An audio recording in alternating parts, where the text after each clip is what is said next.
Çin'in Ankara Büyükelçisi İYİ Parti Genel Başkanı Meral Akşener ve Ankara Büyükşehir Belediye Başkanı Mansur Yavaş'a hedef alan sözleri nedeniyle Dışişleri Bakanlığı'na çağrıldı.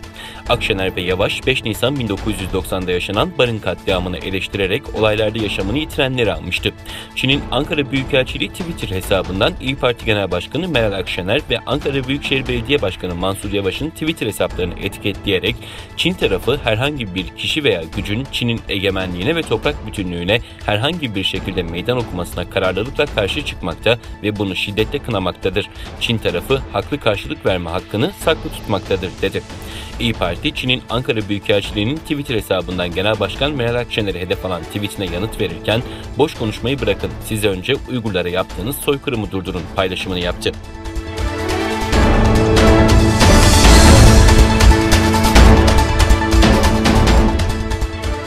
ABD Dışişleri Bakanlığı Sözcüsü 2022 Pekin Kış Olimpiyatlarına katılımın nasıl yapılacağı konusunda müttefiklerle görüşüleceğini ve nihai kararın bu görüşmeler doğrultusunda alınılacağını ifade etti.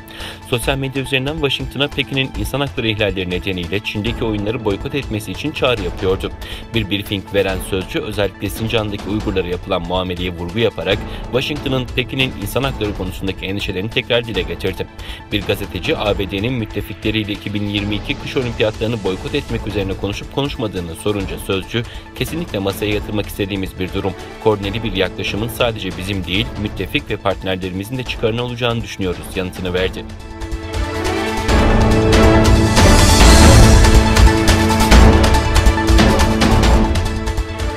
Türkiye Büyük Millet Meclisi'nden Çin Büyükelçiliği'nin sosyal medya hesabından yaptığı açıklamaya tepki geldi. İYİ Parti Grup Başkan Vekili Lütfi Türkkan ve AK Parti Grup Başkan Vekili Mustafa Eritaş, Çin Büyükelçisi ile ilgili olarak bu konu diplomatik kuralları aşan, diplomatik nezaketi tamamen göz ardı eden bir davranış şeklidir, kabul edilemez açıklamasını yaptı.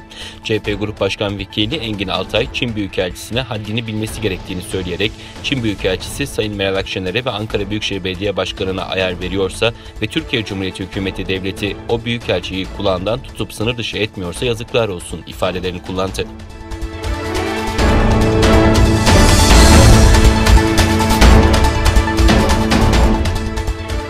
Çin hükümeti Doğu Türkistan'daki soykırımın küresel olarak kınanmasıyla karşı karşıyayken Avrupa'daki Litvanya parlamentosu da gerçeği görmek için bir Uygur soykırımı özel oturumu düzenlemeyi planladığını açıkladı.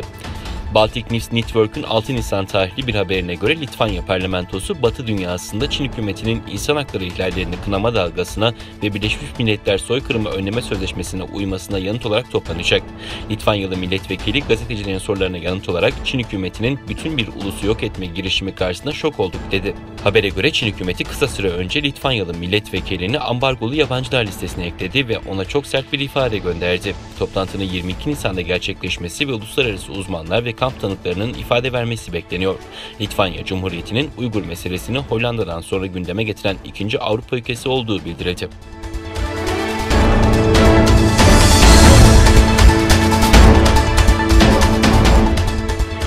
Alman günlük Düsseldorf gazetesi 4 Nisan'da AB haksız rekabete savaş ilan etti başlıklı bir makale yayınladı.